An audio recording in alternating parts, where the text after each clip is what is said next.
नमस्कार बंधुगण, आपण मानकु स्वागत करुछि मोर ए यूट्यूब चैनल ओडिया औषधि एवं एक नुआ वीडियो को।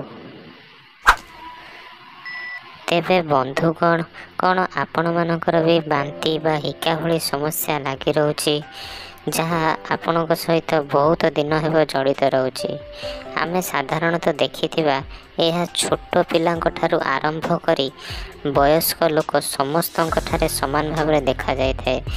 कार रे बसिले बांती बा सुगंध बा परफ्यूम गंधरे बांती होई जिबा बा एहार अन्य कारण मध्य थाई पारे।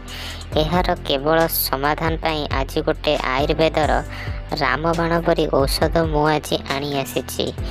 एहाकु आपण प्रयोग कले बांती बा हिका भली जंत्रणा सबुदिन पाई आपण समाधान पाई परिवे।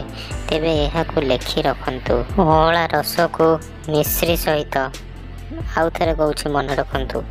अळा रस को मिश्री सहित दिन को 2 थर 3 थर बा अळा गुंड बा जा अळा चूर्ण ताकू आमे 10 रु 15 ग्राम पानी सहित मिसाई पीले एथिरे उपकार मिले। आपण माने एहाकू किछि दिन कार्यकारी करंतु एवं उपशम मिलिले मते कमेंट माध्यम रे जणाइबे। रहुछि, धन्यवाद।